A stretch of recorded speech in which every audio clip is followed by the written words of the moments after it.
Praise the Lord. Welcome to Damaris faith. Praise the Lord. ఈరోజు నేను యేసయ్య మంచి కాపరి, ఆ మంచి కాపరి తన గొర్రెల కొరకు ప్రాణం పెట్టాడు. ఈ విషయం గురించి మాట్లాడాలనుకుంటున్నాను. ఈ మధ్యకాలంలో కొన్ని మాటలు వింటూ వస్తున్నాను. అవేమిటంటే, క్రైస్తవులని, దేవుని బిడ్డలని గొర్రెలు గొర్రెలు అని అపహాస్యం చేస్తున్నారు. ఇకపోతే బైబిల్ను బూతు పుస్తకం అని కూడా మొదలు పెడుతున్నారు. వీళ్ళకి సబ్జెక్టు మీద నాలెడ్జ్ లేక ఇలా మాట్లాడుతున్నారో, అనేక మంది క్రైస్తవులుగా మారుతున్నారు అనే అక్కసుతో మాట్లాడుతున్నారో తెలియదు. కానీ ఒక మాట్లాడే తరీకా కానీ ఒక పద్ధతి కానీ వీరికి తెలియటం లేదు. దేవుని బిడ్డలను గొర్రెలతో ఎందుకు పోల్చారు, యేసయ్యను గొర్రెల కాపరి అని ఎందుకు అన్నారు అనే విషయం మీద వీళ్ళు స్టడీ చేస్తే బాగుంటుంది. బైబిల్ మొత్తంగా చదివితే వీరికి ఆ యొక్క గొర్రెల కాపరికి, గొర్రెలకు దేవునితో ఉన్న సంబంధం ఏంటి అనే విషయం అర్థమవుతుంది. యోహాను సువార్త 10వ అధ్యాయము 11వ వచనంలో ఇలా వ్రాయబడి ఉంది: నేను గొర్రెలకు మంచి కాపరిని, మంచి కాపరి గొర్రెల కొరకు తన ప్రాణం పెట్టును. దేవుడు నేను ఒక మంచి గొర్రెల కాపరిని అని ఆయన చెప్తున్నాడు. అయితే పాత నిబంధన గ్రంథంలో యెహోవా దేవుడే ఈ యొక్క గొర్రెల కాపరిగా ఉంటున్నాడు. కీర్తనల గ్రంథము 23వ అధ్యాయము 1వ వచనంలో ఇలా వ్రాయబడి ఉంది: యెహోవా నా కాపరి, నాకు లేమి కలుగదు. ఇక్కడ యెహోవా తన ప్రజల కాపరి అని రాసి ఉంది. యేసు ప్రభువు తాను మంచి కాపరిని అని చెప్పుకున్నాడు. విశ్వాసులకు ఇద్దరు వేరు కాపర్లు లేరు, ఉండవలసిన అవసరం కూడా లేదు. ఎందుకంటే దావీదు తన్ను తాను గొర్రెగా భావించుకుంటున్నాడు. క్రీస్తు విశ్వాసులంతా ఆయన గొర్రెలే, ఆయన వెల ఇచ్చి కొనుక్కున్న స్వార్జితం అని చెప్తున్నాడు. స్వభావ సిద్ధంగా ఆయన గొర్రెలు కారు, కానీ వారి హృదయాల్లో దేవుడు జరిగించిన పని వల్లే వారు క్రీస్తు స్వరాన్ని విని ఆయనలో నమ్మకం ఉంచి ఆయన్ను అనుసరిస్తూ ఉంటారు. యెషయా గ్రంథము 40వ అధ్యాయము 11వ వచనంలో ఇలా వ్రాయబడి ఉంది: గొర్రెల కాపరి వలె ఆయన తన మందను మేపును, తన బాహువుతో గొర్రె పిల్లలను కూర్చి రొమ్మున ఆనించుకొని మోయును, పాలిచ్చు వాటిని ఆయన మెల్లగా నడిపించును. ఆయన ప్రేమ వాత్సల్యతలను ఇది సూచిస్తుంది. విశ్వాసుల ఎడల ఆయనకు ఎంత ప్రేమ ఉందో కూడా ఈ వాక్యం ద్వారా మనం తెలుసుకోగలము. ఆయన మన గొర్రెల కాపరి. ఆయనకు తెలుసు తన మందలో ఉన్న గొర్రెలను, ఎలాంటి గొర్రెలను ఏ విధంగా నడిపించాలి అని. యోహాను సువార్త 10వ అధ్యాయము 27వ వచనంలో ఇలా వ్రాయబడి ఉంది: నా గొర్రెలు నా స్వరము వినును, నేను వాటిని ఎరుగుదును, అవి నన్ను వెంబడించును. ఈ సత్యాలను ఆయన ఇంతకు ముందే చెప్పాడు. కొత్తగా ఆధ్యాత్మికంగా జన్మించిన వారే క్రీస్తుకు చెందిన గొర్రెలు. వారిలో ఒక నూతన ఆధ్యాత్మిక స్వభావం ఉంటుంది. కనుకనే క్రీస్తు స్వరాన్ని విని ఆయన వెంట వెళ్ళగలుగుతున్నారు. ఆయన వెంట వెళ్ళడం అంటే ఆయనపై నమ్మకం పెట్టి ఆయనకు లోబడటం. అయితే దేవుని బిడ్డలకు విధేయత, నమ్మకం అనేవి రెండు ముఖ్యంగా ఉండవలసిన లక్షణాలు. నిజమైన క్రైస్తవులు కావాలి అంటే దేవుని ఎడల నమ్మకము, దేవుని యందు విధేయత, భయభక్తులు కలిగి ఉండాలి. ఇకపోతే మంచి కాపరి, గొర్రెల దొడ్ల గురించి యేసు ఇలా చెప్పాడు. నేను ఇప్పుడు ఒక విషయం చెప్పాలనుకుంటున్నాను. కొన్ని విషయాలు గమనించాలి. అవేంటంటే, కొన్ని గ్రామాలలో గొర్రెలనన్నింటినీ ఒక చోట ఉంచి కావలివారు రాత్రి సమయంలో కాపు కాస్తూ ఉంటారు. అలాగే ఉదయం అయినప్పుడు కాపరులు వచ్చి తమ గొర్రెలను పిలిచి తమతో తీసుకొని వెళ్ళిపోతూ ఉంటారు. కావలివారు ఆ కాపరులు వచ్చుటకు అనుమతిస్తారు కనుక వారు వచ్చి తమ గొర్రెలను తీసుకొని వెళ్తూ ఉంటారు. అయితే తమ ప్రత్యేకమైన స్వరము ద్వారా పిలిచినప్పుడు అవి వారి స్వరమును విని అనుసరిస్తూ ఉంటాయి. అయితే ఒకవేళ వేరే మోసపూరితమైన కాపరి తమ సొంత కాపరి వలె బట్టలు ధరించి వచ్చినప్పటికీ అవి అతనిని వెంబడించవు. అయితే ఆ గొర్రెలు నిజమైన స్వరమునే వెంబడిస్తూ ఉంటాయి. కనుక ఆ నిజమైన కాపరి తన గొర్రెలను పచ్చిక మరియు నీరు దొరుకు స్థలమునకు తీసుకుని వెళ్తూ ఉంటాడు. అతని గొర్రెలు అతని వెనుక నడుస్తూ ఉంటాయి, కానీ అవి మాత్రము అతని ముందు ఉండవు. వారి కాపరిని అవి వెంబడించును. మీరు ఒక విషయం గమనించాలి. ఎప్పుడైనా పల్లెటూర్లలో చూడండి, మేకల మందను తీసుకెళ్తున్నప్పుడు మేకలన్నీ ముందు పోతూ ఉంటాయి. అవి అటు ఇటు తప్పిపోకుండా ఆ మేకలను కాసేవాడు వెనకాల నడుస్తూ ఉంటాడు. కానీ గొర్రెల కాపరిని మీరు గమనించినట్లయితే గొర్రెల కాపరి ముందు నడుస్తూ ఉంటాడు, గొర్రెలన్నీ వెనకాల నడుస్తూ ఉంటాయి. పల్లెటూర్లలో ఉండే వాళ్ళకి ఈ విషయం బాగా అర్థమవుతుంది. దీన్ని బట్టి అర్థం చేసుకోండి, మన గొర్రెల కాపరి యేసయ్య. యేసయ్య గొర్రెలు ఆ గొర్రెల కాపరిని మాత్రమే అనుసరిస్తూ ఉంటారు. ఆయన స్వరమును విని ఆయనని నమ్మకత్వంతో, విశ్వాసంతో ఆయననే అనుసరిస్తూ ఉంటారు ఈ క్రైస్తవులు. అందుకనే క్రైస్తవులను గొర్రెలు అని పోలుస్తున్నారు చెప్తున్నాడు. కనుక వారికి క్రీస్తు ఒక నిజమైన కాపరి అయి ఉన్నాడు. వారిని విడిపించి వారికి ఆత్మీయ ఆహారమును దయచేస్తూ ఉన్నాడు. ఇకపోతే వేరే కాపరులు కూడా ఉన్నారు. గొర్రెల చుట్టూ తోడేళ్లు మాదిరిగా తిరుగుతూ ఉంటారు. వారు ఇతరుల సహాయం చేత ఈ యొక్క గొర్రెల మందలోకి ప్రవేశిస్తారు. ఆ యొక్క గొర్రెలను మోసం చేసేవారుగా ఉంటున్నారు. మరియు గొర్రెలను పట్టుకొని వారి కొరకు తీసుకొని వెళ్ళిపోతూ ఉంటారు. ఎందుకంటే వారు వారి కొరకు జీవించి వారిని వారే గనపరుచుకుంటూ ఉంటారు. వారు నిజమైన కాపరిగా ఉండరు. ఎప్పుడైతే సంఘములలో సేవకులు మరియు పరిచారకులు దేవుని పిలుపుతో పిలువబడక ఉన్నప్పుడు ఇలాంటి దొంగలు సంఘములలో ప్రవేశిస్తూ సంఘాన్ని చెదరగొడుతూ ఉంటారు. వారు సహాయము చేయక గొర్రెలన్నింటికి హాని కలిగించే వారిగా ఉంటున్నారు. దేవుడు చెప్తున్నారు, నా యొక్క సంఘంలోకి, గొర్రెల మందలోకి తోడేళ్లలాగా కొంతమంది ప్రవేశిస్తారు. వారి ఎడల మీరు జాగ్రత్త కలిగి ఉండండి అంటున్నారు. మన చుట్టుపక్కల ఉన్నవారు నిజమైన కాపరులు ఎవరు, గొర్రెల మందలోకి ప్రవేశించిన తోడేళ్లు ఎవరు అనేది మీరు మాత్రమే వారు చేసే క్రియలను బట్టి, వారు చెప్పే బోధలను బట్టి మీరు గ్రహించగలుగుతారు. ఎందుకంటే అందుకు యేసు తన నిజమైన సంఘ కాపరులు తన సంఘంను కాపాడుకొని హాని చేయు వారి నుంచి జాగ్రత్తగా ఉంచాలి అని చెప్తున్నాడు. మరియు దావీదు కీర్తనల గ్రంథంలో చెప్పినట్లు వారు నిజమైన కాపరి సంరక్షణలో ఉంటేనే గొర్రెలన్నీ సురక్షితంగా ఉంటాయి. ఎవరైతే దేవుణ్ణి ఎరుగలేదో, దేవుణ్ణి తెలుసుకోవాలని ఆశ కలిగి ఉన్నారో, దేవుడు వారికి ఒక నిజమైన కాపరి అగుటకు ఇష్టపడుతున్నాడు. ఆయన ఎప్పుడూ సిద్ధంగా ఉన్నాడు నిన్ను రక్షించడానికి. ఐగుప్తు నుండి విడిపించడానికి దేవుడు ఆ యొక్క ఇశ్రాయేలీయులకు ముందుగా ఒక కాపరిగా మోషేను ఏర్పరచుకున్నాడు. అదేవిధంగా ఇశ్రాయేలీయులకు సరి అయిన రాజు కావాలి అనుకున్నప్పుడు దేవుడు గొర్రెల కాపరి అయిన దావీదును ఏర్పరచుకున్నాడు. యోహాను సువార్త 10వ అధ్యాయము 11వ వచనంలో ఇలా వ్రాయబడి ఉంది, నేను గొర్రెలకు మంచి కాపరిని, మంచి కాపరి గొర్రెల కొరకు తన ప్రాణం పెట్టును. యేసయ్య తన బిడ్డల కోసము ఆయన రక్తాన్ని ధారపోసిన వాడుగా ఉంటున్నాడు. నీ కొరకు, నీ పాపాల కొరకు చనిపోయిన వారంటూ ఇప్పటి వరకు ఎవ్వరూ కానీ ఈ లోకంలో మనం చూడలేము. యోహాను సువార్త 10వ అధ్యాయము 27వ వచనంలో ఇలా వ్రాయబడి ఉంది, నా గొర్రెలు నా స్వరము వినును, నేను వాటిని ఎరుగుదును, అవి నన్ను వెంబడించును. ఈ సత్యాలను ఆయన ఇంతకు ముందే చెప్పాడు. కొత్తగా ఆధ్యాత్మికంగా జన్మించిన వారే క్రీస్తుకు చెందిన గొర్రెలు. వారిలో ఒక నూతన ఆధ్యాత్మిక స్వభావం ఉంటుంది. అదేంటంటే క్రీస్తు స్వరాన్ని విని ఆయనను వెంబడించగలుగుతారు. ఆయన వెంట వెళ్ళడం అంటే ఆయనపై నమ్మకం పెట్టి ఆయనకు లోబడటం.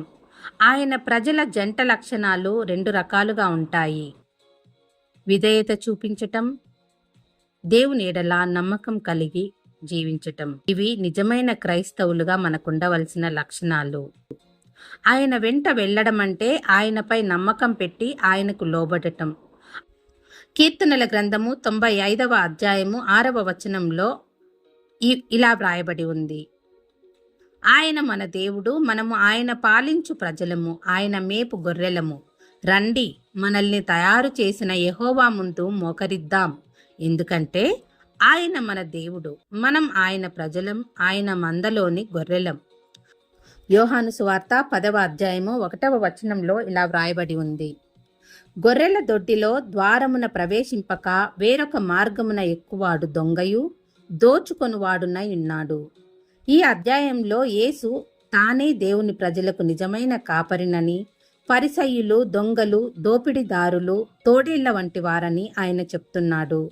వారు తమ స్వలాభం కోసం గొర్రెలను వాడుకోవడం లేదా వారిని నాశనం చేయడానికే వచ్చారని, వాళ్ళు ఎలాంటి వారో, వాళ్ళు ఎవరో గుర్తించాలని యేసు చెప్తున్నాడు. ఇర్మియా గ్రంథము 23వ అధ్యాయము 3వ వచనంలో ఇలా వ్రాయబడి ఉంది. మరియు నేను వాటిని తోలివేసిన దేశములన్నిటిలో నుండి నా గొర్రెల శేషమును సమకూర్చి తమ దొడ్లకు వాటిని రప్పించెదను. అవి అభివృద్ధి పొంది విస్తరించును. ఆయన తన బిడ్డలను రక్షించడానికి సంరక్షించే కాపరులను వారి మీద నియమిస్తాను అంటున్నాడు. అప్పటి నుండి వారు భయపడరు. యేసు ఒక ఆధ్యాత్మిక సత్యాన్ని తెలిపేందుకు ఒక ఉదాహరణ చెప్తున్నాడు. అదేంటంటే, గొర్రెలు అంటే క్రీస్తు సొంత ప్రజలు, ఆయన స్వరం విని నమ్మి విధేయులయ్యేవారు. క్రీస్తు తానే తన ప్రజలకు ద్వారం, నిజమైన కాపరి. ఈ రోజుల్లో చూస్తున్నాము, నిజమైన సేవకుడు, నిజమైన సేవ చాలా అరుదుగా కనిపిస్తూ ఉంటుంది. ఎంతసేపు దేవుని సేవ పేరుతో దొంగ కార్యక్రమాలు, తమ స్వలాభం కోసం పనిచేసే వారిని మనం ఎంతగానో గమనిస్తూ ఉన్నాము. బ్రదర్ భక్త సింగ్ గారి రోజుల్లో ఆయన దేవుని సేవ చేయడానికి ఎంత కష్టపడ్డాడో మీకందరికీ తెలుసు. ఆయన చాలా కష్టపడ్డాడు. ఒక్క పైసా కూడా ఎవరిని అడిగి తీసుకోలేదు. కానీ ఈనాటి సేవకులు ఎలా ఉంటున్నారు అంటే, అప్పులు చేస్తున్నారు, ఆ అప్పులు తీర్చడం లేదు. తమ స్వలాభం కోసం సేవ చేయటం, ఇది ఈ రోజుల్లో కనిపిస్తున్న సేవ. యేసు ఇలా అన్నాడు, ద్వారపాలకుడు ఆయన కోసం తలుపు తెరుస్తాడు. గొర్రెలు ఆయన స్వరం వింటాయి. ఆయన తన సొంత గొర్రెల్ని పేరు పెట్టి పిలిచి వాటిని బయటికి నడిపిస్తాడు. తన గొర్రెలన్నింటినీ బయటికి తీసుకొచ్చాక ఆయన వాటి ముందు నడుస్తాడు. అవి ఆయన స్వరాన్ని గుర్తుపడతాయి కాబట్టి ఆయన వెనక వెళ్తాయి. ఇర్మియా గ్రంథము 23వ అధ్యాయము 4వ వచనంలో ఇలా వ్రాయబడి ఉంది. నేను వాటి మీద కాపరులను నియమించెదను. ఇక మీదట అవి భయపడకుండాను, బెదిరిపోకుండాను, వాటిలో ఒకటైనను తప్పిపోకుండాను వీరు నా గొర్రెలను మేపెదరు. ఇదే యెహోవా వాక్కు. దేవుని వాక్యం అర్థం కావాలి అంటే అది ఆధ్యాత్మికంగా ఆయనను ఎరిగిన వారై ఉంటే తప్ప దేవుని వాక్యం అందరికీ అర్థం కాదు. దేవుడి వాక్యము బైబిల్ బూతు పుస్తకం కాదు, ఇది పరిశుద్ధ గ్రంథం. ఇందులో రాయబడిన ప్రతి మాట నిజం. ఇకపోతే అందులో రాయబడిన మనుషులు చేసిన తప్పులు, అందులో ఏది కూడా దాయకుండా రాయబడింది. దేవుడు ఆ తప్పులను తెలుసుకొని ఇప్పుడు ఉన్న విశ్వాసులు అలాంటి తప్పు దారిలో నడవకూడదు అని వారికి నేర్పడానికి ఈ వాక్యాలు రాయడం జరిగింది. మనం మన పిల్లలకు చిన్నప్పటి నుంచి కొన్ని కథలు చెప్తూ ఉంటాం కదా. పాత కథలు, పేదరాశి పెద్దమ్మ, లేదంటే పంచతంత్ర కథలు, ఇలా ఎన్నో చెప్తూ ఉంటాము. ఎందుకని? అందులో ఉన్న మంచిని ఆ పిల్లలు అనుసరించాలి అని, చెడును విడిచిపెట్టాలి అని. అదేవిధంగా పరిశుద్ధ గ్రంథంలో రాయబడిన ప్రతి వాక్యం కూడా నిజం. నీవు బూతు పుస్తకం అనడానికి వీల్లేదు. యేసయ్య వాక్యము రెండంచులు గల ఖడ్గం. దేవుని వాక్యం రెండంచులు గల ఖడ్గం ఎలా అయ్యింది అంటే, ఒక సైడు నుంచి ప్రేమిస్తూనే ఇంకొక సైడు నుంచి తప్పుల్ని ఖండిస్తూ ఉంటుంది. అదే దేవుని వాక్యానికి ఉన్న ప్రత్యేకత. దేవుడే వాక్యమై ఉన్నాడు. ఆ విషయాన్ని గ్రహించినప్పుడే నీకు ఈ పరిశుద్ధ గ్రంథమైన బైబిల్ అర్థమవుతుంది. ఎవరో ఒకరు బూతు పుస్తకం అని మొదలుపెట్టారు, ఇంకా దాన్ని ఫాలో అవుతూ అందరూ ఇదే డైలాగ్ మొదలుపెట్టారు. అది ఎంతవరకు నిజం అనేది నీకున్న బ్రెయిన్ పెట్టి నువ్వు ఆలోచించు. ఒకసారి బైబిల్ తీసుకొని చదువు. మోకాళ్ళ మీద ఉండి చదివితేనే ఆ యొక్క వాక్యం నీకు అర్థమవుతుంది. అంతేకాని చదవకుండా ఎవరో ఒకరు డైలాగ్ చెప్పారు కదా, దాన్ని నేను అనేస్తే బాగుంటుంది. అది ఒక నింద అలా పడేద్దాము, క్రైస్తవులను ఒక మాట అనేద్దాము అనే ఉద్దేశంతో అనొద్దు. క్రీస్తు పరలోక రాజ్యానికి వెళ్ళడానికి మార్గం మాత్రమే. క్రైస్తవత్వం అనేది ఒక మతం కాదు, అది పరలోక రాజ్యానికి వెళ్ళడానికి మార్గం మాత్రమే అని నువ్వు గ్రహించినప్పుడు నీవు కూడా తప్పకుండా రక్షణలోకి వస్తావు. దేవుని వాక్యం నీతో మాట్లాడుతుంది. ఇందులో ఉన్న సత్యం ఏంటో గ్రహించాలి అని నీవు అనుకున్నప్పుడు నీవు దేవుని వాక్యాన్ని శ్రద్ధతో ధ్యానించు. ఒంటరిగా కూర్చొని ఆ యొక్క పరిశుద్ధ గ్రంథాన్ని చదువు. అప్పుడే నీకు అర్థమవుతుంది. చదవకుండా నోటికి ఏది వస్తే అది మాట్లాడుతూ ప్రతి చోట ఇదే డైలాగ్ మాట్లాడద్దు దయచేసి. కాపరిగా తాను ఏం చేస్తాడో వివరిస్తూ యేసు ఇంకా ఇలా అంటున్నాడు, గొర్రెలు జీవం పొందాలని, శాశ్వత జీవితం పొందాలని నేను వచ్చాను. నేను మంచి కాపరిని. మంచి కాపరి గొర్రెల కోసం తన ప్రాణం పెడతాడు అని యేసయ్య అంటున్నాడు. అదేవిధంగా మన మంచి కాపరి మన రక్షణ కొరకు, మన పాపాలను తీసివేయడానికి, మనల్ని కాపాడటానికి ఆయన ప్రాణం బలిగా అర్పించాడు. ఆయన చిందించిన రక్తం ద్వారానే ఈ లోకంలో ఉన్న ప్రతి ఒక్కరి పాపానికి విడుదల కలుగుతుంది. యేసు అంతకుముందు తన శిష్యులకు ధైర్యం చెప్తూ, చిన్నమందా భయపడకండి, మీకు రాజ్యాన్ని ఇవ్వడం మీ తండ్రికి ఇష్టం అన్నాడు. కాబట్టి ఎవరైతే చిన్నమందలో ఉంటారో వాళ్ళని యేసు ఆ కొత్త దొడ్డిలోకి నడిపిస్తాడు. దానివల్ల వాళ్ళు జీవాన్ని శాశ్వతంగా జీవితాన్ని పొందుతారు. చిన్న మందలో ఒకరిగా ఉండటం ఎంత గొప్ప ఆశీర్వాదకరమో ఆ మందలో చేరిన వారికే తెలుస్తుంది.